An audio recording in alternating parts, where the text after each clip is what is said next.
Hello friends, welcome to YouTube channel formation. आज हम पढ़ने जा रहे हैं यूनिट 4 जो हमारा बायोफार्मास्यूटिक्स का एक टॉपिक है। इसके अंदर हम पढ़ने जा रहे हैं मल्टी कंपार्टमेंट मॉडल।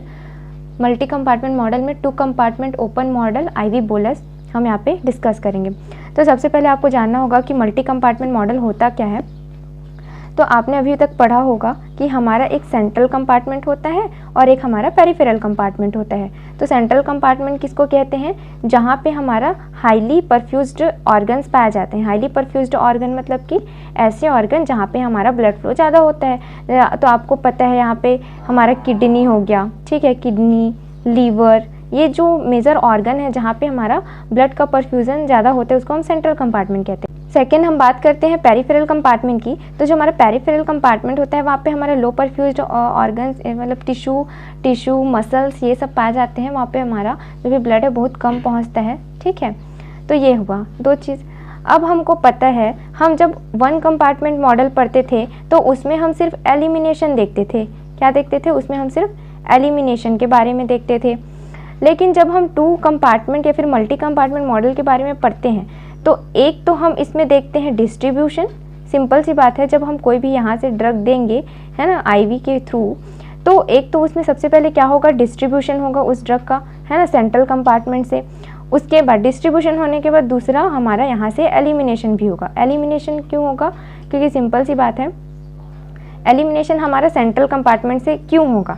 इसका रीज़न ये है क्योंकि यहाँ पे हमारा बहुत हाईली परफ्यूज्ड ऑर्गन पाया जा रहा है, जैसे कि किडनी, है ना, या फिर लीवर। तो लीवर में ही कोई भी चीज़ हमारा मेटाबोलाइज होता है और किडनी के थ्रू एक्सक्रीट आउट होता है। दैट्स वाई यहाँ पे सेंट्रल कंपार्टमेंट से ही मेजर अमाउंट ऑफ जो ड्रग है वहाँ पे से एलिमिनेट होता है। तो अब हम एक और चीज़ यहाँ पे बात करते हैं। अगर मैं यहाँ पे 1 कंपार्टमेंट जो हमारा मॉडल है और दूसरा हमारा यहाँ पे मल्टी कंपार्टमेंट मॉडल है, दोनों के बीच थोड़ा सा कंपैरिजन बताऊँ तो पहले 1 कंपार्टमेंट में हम सिर्फ एलिमिनेशन को पता करते थे। दैट्स वाई इसको हम क्या कहते थे? मोनो एक्सपोनेंशियल कहते थे। क्या कहते थे? मोनो एक्सपोनेंशियल, ठीक है। लेकिन जो हमारा मल्टी वाला होता है ना, उसमें हम इसमें हम एक तो डिस्ट्रीब्यूशन को पता करते हैं, ठीक है, डिस्ट्रीब्यूशन, और दूसरा एलिमिनेशन को भी पता कर सकते हैं इसके थ्रू, ठीक है। तो इसलिए इसको हम बोलते हैं बाई एक्सपोनेंशियल, ठीक है। इसलिए हम इसको क्या कहते हैं? By exponential. जैसे कि हमारे यहाँ पे जो मल्टी एक्सपोनेंशियल होता है, ठीक है, मल्टी वाला जो होता है जो अब हमें पढ़ने वाले हैं, उसमें एक तो हमारे डिस्ट्रीब्यूशन पढ़ते हैं और दूसरा हम एलिमिनेशन पढ़ते हैं, और दोनों को टर्म को एक साथ हम क्या कह देते हैं? डिस्पोजिशन, ठीक है, डिस्पोजिशन। तो अभी हमने आपको जो बताया वही हम थ्योरी में भी पढ़ेंगे। तो पहले होता है the 1 compartment model adequately describes the pharmacokinetic of many drug. हमारा जो 1 कंपार्टमेंट है वो ओनली फार्माकोकाइनेटिक बताता है। 1 compartment is described by the mono exponential term that is elimination. मैंने ये भी बताया था कि जो हमारा 1 कंपार्टमेंट है वो हमारा ओनली मोनो एक्सपोनेंशियल टर्म को बताता है, जिसको हम बोलते हैं एलिमिनेशन, ठीक। For a large class of drug that is not sufficient to describe its disposition, it is not monoexponential। मतलब कि जैसे कि अब हम लार्ज क्लास ऑफ ड्रग के बारे में पढ़ने वाले हैं, तो वो सिर्फ अगर हमारा एलिमिनेशन बताएगा तो वो तो अच्छी बात नहीं है। अगर हम लार्ज क्लास ऑफ ड्रग की बात करने वाले हैं तो हम चाहेंगे कि वो हमारा बाई एक्सपोनेंशियल बताए, ठीक है। तो मतलब कि हम चाहेंगे कि वो हमारा डिस्पोजिशन को बताए। तो हमारा जो 1 कंपार्टमेंट होता है वो डिस्पोजिशन को नहीं बताता, ठीक है। और डिस्पोजिशन हमारा क्या होता है? मल्टी कंपार्टमेंट होता है। यहाँ पे मल्टी एक्सपोनेंट होता है, मोनो एक्सपोनेंशियल नहीं होता, है ना। तो लिखा है कि disposition but it is the by और द मल्टी एक्सपोनेंशियल। फिर कहता है because body is composed of the heterogeneous group of tissue. हमें पता है कि हमारा बॉडी में अलग अलग तरह के टिश्यू होते हैं और हर टिश्यू में जो ड्रग का डिस्ट्रीब्यूशन होता है वो अलग अलग होता है, ठीक है। प्लाज्मा, ठीक है, ब्लड फ्लो भी हमारे हर टिश्यू में अलग अलग जगह होता है। तो दैट्स हम बोल सकते हैं यहाँ पे कि हमारा जो हर टिश्यू है वहाँ पे ड्रग का डिस्ट्रीब्यूशन अलग अलग होगा। तो बोलते हैं कि body is composed of the heterogeneous group of tissue each with different degree of blood flow and the affinity of drug to the different rate of equilibrium, ठीक है। तो डिफरेंट रेट से वहाँ पे ड्रग इक्विलिब्रेट होगा।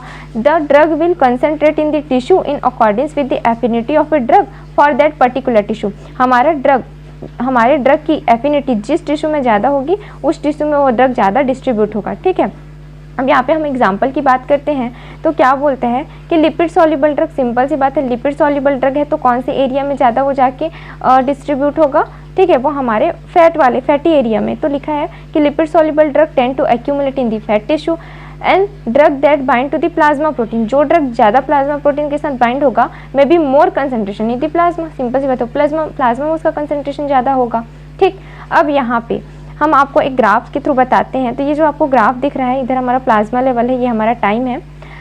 तो हम starting में जब कोई भी डोज देते हैं, ठीक, हम यहाँ पे पढ़ रहे हैं मल्टी कंपार्टमेंट, ठीक है। तो मल्टी कंपार्टमेंट में एक तो हमको डिस्ट्रीब्यूशन देखना पड़ेगा, जिसको हम डिस्ट्रीब्यूटिव फेज कहते हैं, और दूसरा हमको एलिमिनेशन फेज देखना पड़ेगा, ठीक है। तो जब हम स्टार्टिंग में कोई भी ड्रग देते हैं तो वो डिस्ट्रीब्यूट होगा, ठीक है। तो यहाँ पे स्टार्टिंग में हमारे सेंट्रल कंपार्टमेंट में हम किसी भी ड्रग को जब ऐसे दिए तो सेंट्रल कंपार्टमेंट में स्टार्टिंग में ड्रग क्या हुआ, यहाँ से डिस्ट्रीब्यूट हुआ, ठीक। फिर उसके बाद डिस्ट्रीब्यूशन होने के बाद, ठीक है, सेंट्रल टू पेरिफेरल मान लो अगर वो डिस्ट्रीब्यूट हुआ, फिर एक टाइम बाद क्या होगा, वो जो ड्रग है वो क्या हो जाएगा, यहाँ से एलिमिनेट हो जाएगा। तो देखो यहाँ पे हमारे स्टार्टिंग में उसका कंसंट्रेशन बढ़ा, फिर एकदम से उसका कंसंट्रेशन ड्रग का यहाँ पे घट गया। एलिमिनेशन फेज में क्या होगा, ड्रग का कंसंट्रेशन घट जाएगा, ठीक। अब हम बात करते हैं यहाँ पे 2 कंपार्टमेंट ओपन मॉडल की, ठीक है। तो 2 कंपार्टमेंट ओपन मॉडल हमारा क्या होता है, 2 कंपार्टमेंट जो मॉडल है उसको हम मल्टी कंपार्टमेंट मॉडल भी कहते हैं। इसको हम दो कैटेगरी में डिवाइड कर सकते हैं। पहला होता है हमारा सेंट्रल कंपार्टमेंट, जिसको हम कंपार्टमेंट 1 कहते हैं, और दूसरा होता है हमारा पेरिफेरल या फिर टिश्यू कंपार्टमेंट, जिसको हम कंपार्टमेंट 2 कहते हैं। क्यों कहते हैं, ये हमारा सेंट्रल है और ये हमारा पेरिफेरल है, ठीक है। इसको हमने कंपार्टमेंट 1 कह दिया और इसको हमने कंपार्टमेंट 2। तो जब यहाँ से सेंट्रल से पेरिफेरल में हमारा कोई भी ड्रग डिस्ट्रीब्यूट होता है तो इसको हम बोलेंगे 1 से 2, ठीक। अब जब पेरिफेरल से सेंट्रल में अब ड्रग क्या होगा, डिस्ट्रीब्यूट होकर एलिमिनेट होने के लिए तो आएगा ही ना, तो उसको हम कहेंगे ये 2 है तो 2 से 1, ठीक। फिर यहाँ से हमारा ड्रग जो है वो क्या हो जाएगा, एलिमिनेट हो जाएगा। इसलिए यहाँ पे ऐसा लिखा है कि कंपार्टमेंट 1 एंड कंपार्टमेंट 2, ठीक है। सेंट्रल कंपार्टमेंट और कंपार्टमेंट 1, अब इसकी बात करते हैं। तो हमने पहले ही कहा था जो सेंट्रल कंपार्टमेंट होता है उसमें हाईली परफ्यूज्ड हमारे ऑर्गन्स आते हैं, like the kidney, lungs, liver, ये सब है ना, और यहाँ से ही हमारा क्या होता है, एलिमिनेशन होता है ना। तो comprising of the blood and the highly perfused tissue like the liver, lungs, kidney etc. that equilibrate with the drug rapidly, और यहाँ पे हमारा ड्रग है बहुत रैपिडली इक्विलिब्रेट होता है। एलिमिनेशन यूजुअली अगर फ्रॉम दिस कंपार्टमेंट। अब हम बात करते हैं पेरिफेरल और द टिश्यू कंपार्टमेंट, जिसको हम कंपार्टमेंट 2 कहते हैं। इसमें हमारे पुअरली परफ्यूज्ड या फिर स्लो इक्विलिब्रेटिंग जो भी टिश्यू आते हैं वो आते हैं, जैसे कि मसल, स्किन एंड एडिपोज। यहाँ पे हमारा ब्लड का परफ्यूजन बहुत कम होता है। अब depending upon the compartment from which the drug is eliminated, देखो जहाँ से ड्रग हमारा एलिमिनेट होता है तो उसमें 2 compartment model can be categorise into the 3 type. क्यों 3 टाइप, क्योंकि देखो एक तो हमारा सेंट्रल कंपार्टमेंट से एलिमिनेशन हो सकता है, ठीक है। दूसरा हमारा पेरिफेरल से भी थोड़ा बहुत तो एलिमिनेशन हो सकता है, लाइक दिस स्वेट के थ्रू, है ना, या फिर जो भी।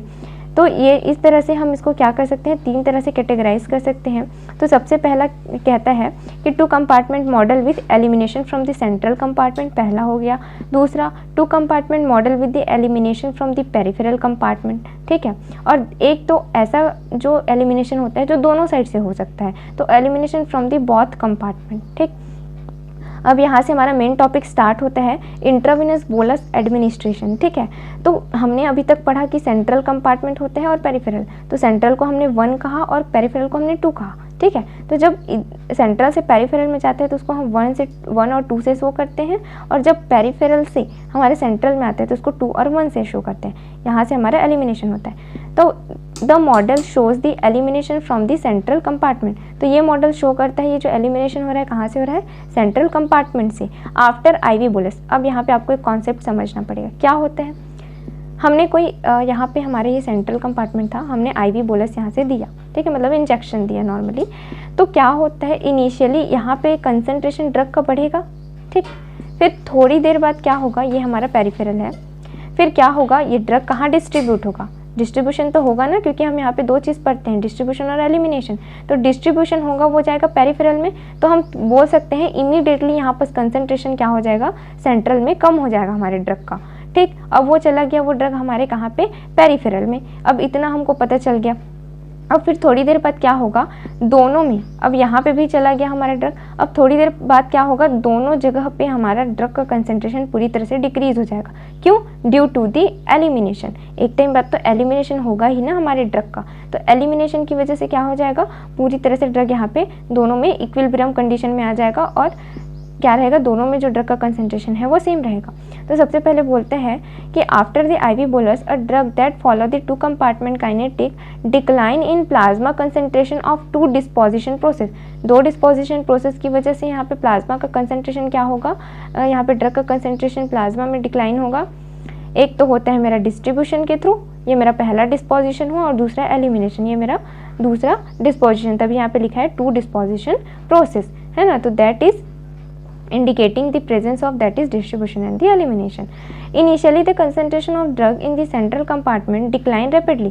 मैंने कहा कि इनिशियल में जैसे ही हम डोज देंगे फिर सेंट्रल में क्या होगा, थोड़ी देर बाद ड्रग का कंसंट्रेशन पूरी तरह से डिक्लाइन हो जाएगा, है ना, due to the distribution of drug from the central compartment to peripheral compartment. इसीलिए ये कम होगा क्योंकि सेंट्रल से ड्रग कहाँ डिस्ट्रीब्यूट होने वाला है, पेरिफेरल में, इसलिए यहाँ पे इसका कंसंट्रेशन कम होगा, ठीक है। और इसी फेज को हम क्या कहते हैं, डिस्ट्रीब्यूटिव फेज कहते हैं। मतलब कि जब सी से हमारा कोई भी जो ड्रग है वो पी में जाता है तो उसको हम क्या कहते हैं, डिस्ट्रीब्यूटिव फेज कहते हैं, ठीक।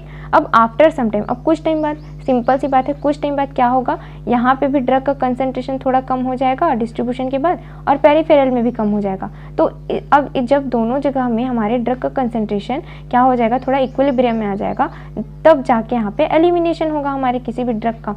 तो इसको हम क्या कहेंगे, इस सेकेंड वाले जो सिचुएशन है इसको हम कहेंगे एलिमिनेशन या फिर स्यूडो डिस्ट्रीब्यूटिव इक्विलिब्रियम फेज, ठीक है। तो यहाँ पे लिखा है कि after some time the pseudo distribution equilibrium is achieved between the 2 compartment, मतलब कि सी और पी के बीच हमको देखने को मिलेगा, है ना। Which following the subsequent loss of drug from the central compartment is slow mainly due to the elimination, ठीक है। सी से हमारे ड्रग का जो लॉस होगा उसको हम एलिमिनेशन कहेंगे। The second slower rate process is called post distributive या फिर एलिमिनेशन फेज। और यही जो सेकेंड में यहाँ पे जो भी काम हो रहा है इसको या तो हम एलिमिनेशन फेज कहेंगे या फिर पोस्ट डिस्ट्रीब्यूटिव फेज कहेंगे। तो यहाँ पे आपको ग्राफ के थ्रू अच्छे से समझ आ जाएगा। इधर हमारा क्या है, ड्रग कंसंट्रेशन है, ये हमारा टाइम है। तो स्टार्टिंग में जब हमने ड्रग दिया तो क्या होगा, उसका हमारे सेंट्रल कंपार्टमेंट में उसका कंसंट्रेशन बढ़ा, फिर थोड़ी देर बाद ही वो हमारे पेरिफेरल में गया, है ना, और पेरिफेरल में जाने के बाद पेरिफेरल में भी हमारा उसका यहाँ पे कंसंट्रेशन बढ़ा, ठीक। अब दोनों में जब कंसंट्रेशन बढ़ा फिर कुछ टाइम बाद दोनों इक्विलिब्रियम में आएंगे, फिर उसका क्या होगा, सेंट्रल कंपार्टमेंट से एलिमिनेशन हो जाएगा और इधर पेरिफेरल से भी थोड़ा बहुत एलिमिनेशन हो जाएगा ड्रग का, ठीक। तो ये हमारा initial rapid decline distribution phase है, मतलब कि रैपिडली क्या होता है, जैसे ही ड्रग आता है हमारे बॉडी में उसका कंसंट्रेशन बढ़ता है फिर तुरंत ही डिक्लाइन हो जाता है, ये है। फिर यहाँ पे थोड़ा स्लोली यहाँ पे एलिमिनेशन होता है, फिर लास्ट में यहाँ पे सेंट्रल कंपार्टमेंट से पूरा एलिमिनेशन हो जाता है हमारे ड्रग का। यहाँ पे हम बात करते हैं the drug concentration peripheral compartment first increase and reach is maximum. देखो सबसे पहले पेरिफेरल कंपार्टमेंट में ड्रग का अमाउंट यहाँ पे क्या हो गया, इंक्रीज हुआ, ठीक है। इसी को हम क्या कहेंगे, इसको हम डिस्ट्रीब्यूशन फेज कहेंगे क्योंकि डिस्ट्रीब्यूशन के टाइम में ही उसका क्या हो रहा है, यहाँ पे कंसंट्रेशन इंक्रीज हो रहा है। फिर सेकेंड में क्या होगा, आफ्टर ड्रग कंसंट्रेशन डिक्लाइन। अब यहाँ पे ड्रग कंसंट्रेशन डिक्लाइन होगा किसके करस्पॉन्डिंग में, पोस्ट डिस्ट्रीब्यूटिव फेज के करस्पॉन्डिंग में। पोस्ट डिस्ट्रीब्यूटिव फेज हम किसको बोलेंगे, जब उसका एलिमिनेशन होगा। तो सिंपल से एलिमिनेशन में क्या होता है, डिक्लाइन होता है किसी भी ड्रग का कंसंट्रेशन, तो इसलिए यहाँ पे लिखा है कि डिक्लाइन होता है, ठीक। अब हम बात करते हैं, अब यहाँ पे हम थोड़े से मैथमेटिकल इक्वेशन में आते हैं। तो क्या होता है, हमने हमेशा सेंट्रल से जो पेरिफेरल है उसको 1 से 2 लिया था, फिर जब पेरिफेरल से सेंट्रल में आता है उसको हम 2 से 1 लिए थे ना। तो लेट K1 2 एंड 2 K से 2 and 1 be the first order distribution rate constant. इसको हम क्या कहेंगे, first order distribution rate constant कहेंगे क्योंकि सेंट्रल से पेरिफेरल में और पेरिफेरल से सेंट्रल में यहाँ पे डिस्ट्रीब्यूशन हो रहा था। The rate of change in the drug concentration in central compartment is given. अब स्टार्टिंग में जब हमारा सेंट्रल कंपार्टमेंट था तो डिस्ट्रीब्यूशन के टाइम यहाँ पे इसका ड्रग का कंसेंट्रेशन चेंज हुआ था, क्या हुआ था, इसका डिक्लाइन हो गया था, ठीक है। तो उसको हम कैसे एक्सप्लेन कर सकते हैं, dC/dt, ठीक है। ये चेंज इन द कंसेंट्रेशन है हमारे, ये सी मतलब कंसंट्रेशन और एक और सी का मतलब है सेंट्रल कंपार्टमेंट में जो ड्रग का कंसंट्रेशन चेंज हो रहा है वो, तभी इसको हम लिखे हैं dt/dc और cc, ठीक है। ये हुआ।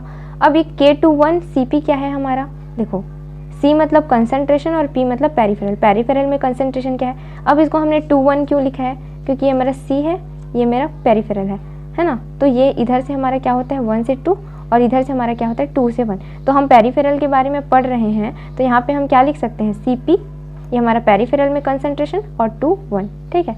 तो इतना हुआ 2-1 Cp।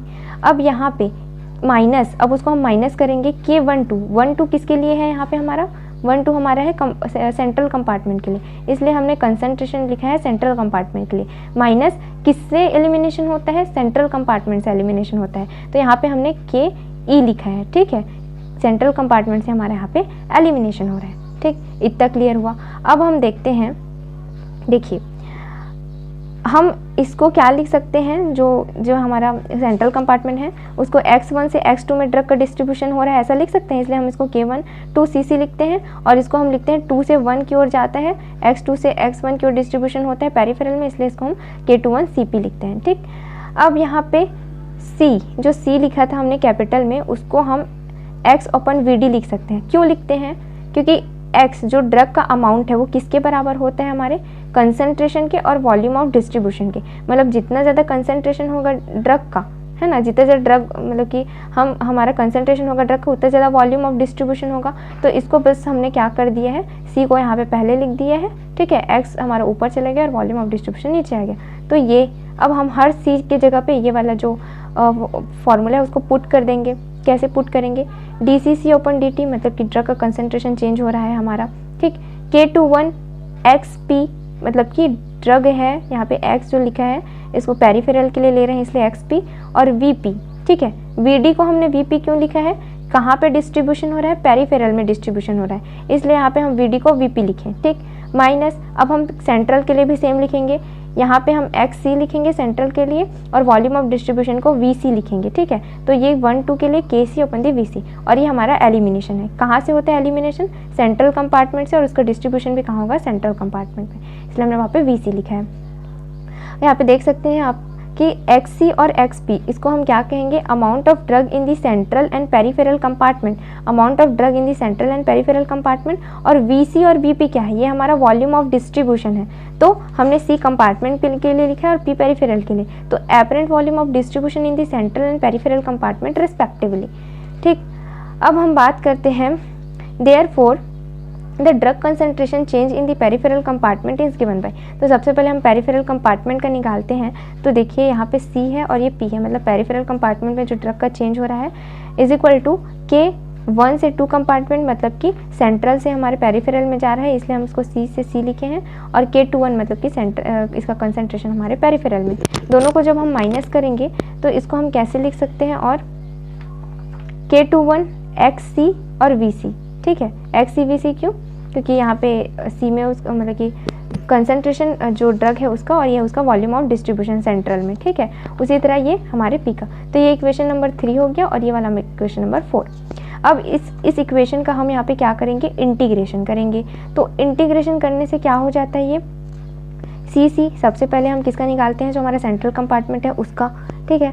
तो यहाँ पे ये x0 क्या है, जो स्टार्टिंग में जो हमने जो भी ड्रग का अमाउंट है वो, और VC हम किसके लिए निकाल रहे हैं, सेंट्रल कंपार्टमेंट के। उसके बाद यहाँ पे एक और चीज़ है, ठीक है, लिखा है कि K12 मतलब कि सेंट्रल से हमारे किस में जा रहा है, पेरिफेरल में, माइनस अल्फा/दी बीटा माइनस अल्फा। देखो यहाँ पे जो अल्फा होता है वो हमारे डिस्ट्रीब्यूटिव फेज को बताता है, ठीक है, और जो बीटा होता है वो क्या बताता है, हमारे जो एलिमिनेशन फेज था उसको बताता है। और अल्फा प्लस बीटा दोनों को मैं एक हाइब्रिड कांस्टेंट कह सकती हूँ, ठीक है, हाइब्रिड कांस्टेंट यहाँ पे मैं उसको कह सकती हूँ, या फिर और ये जो यहाँ पे जो K12 और K21 है इसको आप क्या कह सकते हैं, इसको हम क्या कह सकते हैं, यहाँ पे माइक्रो कांस्टेंट कह सकते हैं, ठीक है, इसको माइक्रो कांस्टेंट कहेंगे, और इसको अल्फा और बीटा को हाइब्रिड कांस्टेंट कहेंगे। तो वही लिखा है, प्लस ये एलिमिनेशन हो रहा था E माइनस अल्फा टी, और इधर K12 बीटा अपन दी अल्फा माइनस बीटा और E माइनस बीटा टी।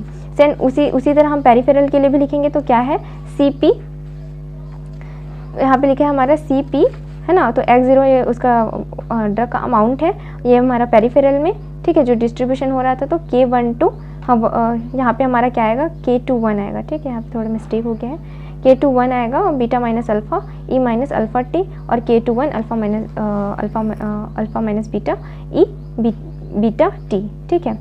जहाँ पे जो x0 है वो IV बोलस के थ्रू हमने डोज दिया था वो है, और अल्फा और बीटा एक हमारा हाइब्रिड फर्स्ट ऑर्डर कांस्टेंट है, ठीक है, for the hybrid distribution phase और एलिमिनेशन फेज के लिए, डिस्ट्रीब्यूशन फेज के लिए, एलिमिनेशन फेज के लिए, ठीक है। अब जो कांस्टेंट है 1 और 2, ये इसको हम माइक्रो कांस्टेंट या फिर ट्रांसफ़र कांस्टेंट भी कहते हैं, जो मैंने अभी आपको बताया। तो the mathematical relationship between the hybrid and micro constant. अब हम ये जो हाइब्रिड मतलब कि अल्फ़ा और बीटा और ये जो माइक्रो कांस्टेंट है दोनों के बीच अगर मैं रिलेशनशिप बनाऊँ तो क्या होगा, alpha plus beta is equal to K12 plus K21, ठीक। और ये हमारा एलिमिनेशन है। अब हमको पता है कि ये जो पहला वाला K12 जो आपको कांस्टेंट दिख रहा है, K12 मतलब सेंट्रल टू पेरिफेरल, तो उसमें क्या होता है, ड्रग का कंसंट्रेशन इनिशियली डिक्लाइन होता है तो मैं इसको 0 मान सकती हूँ। तो मैंने इसको पूरा निगलेबल 0 मान दिया, तो हमारा क्या बचा, इतना पार्ट, तो हमने इसको लिख दिया, ठीक। अब इक्वेशन 5 जो है can be written and simplified as. अब इक्वेशन 5 हमारा कहाँ पे है, ये जो हमारा इक्वेशन नंबर 5 है, ठीक है, जो आपको दिख रहा है इक्वेशन नंबर 5, इसको हम और कैसे लिख सकते हैं, देखते हैं यहाँ पे। C C is equal to A E minus alpha T plus B E minus alpha T. हमने क्या कर दिया है, ई माइनस अल्फ़ा टी था वहाँ पे, बी माइनस अल्फ़ा टी था, ठीक है। और ये हम किसके लिए निकाल रहे थे, सी सी के लिए निकाल रहे थे। मतलब इस वाले फेस को हमने पूरा क्या कर दिया है, निगलेबल मतलब 0 मान दिया है, क्योंकि उसका जो कंसंट्रेशन था वहाँ पे स्टार्टिंग में इनिशियल फेज में 0 रहता है। तो ये हमारा बन गया इक्वेशन नंबर 7। अब यहाँ पे जो ये सी सी है, ठीक है, जो सेंट्रल कंपार्टमेंट में कंसंट्रेशन है, तो ये हमारा डिस्ट्रीब्यूशन एक्सपोनेंट है, ये हमारा एलिमिनेशन एक्सपोनेंट है। तो where A and B is also hybrid constant, तो यहाँ पे जो कैपिटल ए लिखा है और कैपिटल ये जो बी लिखा है उसको हम हाइब्रिड कांस्टेंट भी कहते हैं। तो अब जो आपका इक्वेशन नंबर 5वां और 6वां था, तो ये x0 vc ये किसके लिए है, आपका सेंट्रल कंपार्टमेंट के लिए है, ठीक। अब x2 माइनस 21 माइनस अल्फ़ा और बीटा, हमने क्या किया, इसको लिख लिया। ये जो आपको इतना वाला पार्ट दिख रहा है, ये आपको इतना पार्ट दिख रहा है, हमने इतने को वहाँ पे लिख लिया, ठीक है। तो ये हमने लिखा सेम। अब ये जो x0 अपन vc है, इसको हम क्या लिख सकते हैं, C0 मतलब कि जो इनिशियल कंसंट्रेशन है ड्रग का, तो वो लिख सकते हैं। सेम टू सेम हम बीटा के बी के लिए भी करेंगे। ये जो हमारा स्टार्टिंग का जो इक्वेशन था उसको हमने एज इट इज लिख लिया, और ये हमारा क्या हो जाएगा, C0 हो जाएगा। C0 यहाँ पे क्या है, plasma drug concentration immediately after the IV injection. जैसे हमने IV इंजेक्शन दिया और तुरंत उसका कॉन्सेंट्रेशन है, ठीक है। तो यहाँ पे हमारा कंप्लीट होता है IV bolus open two compartment open model.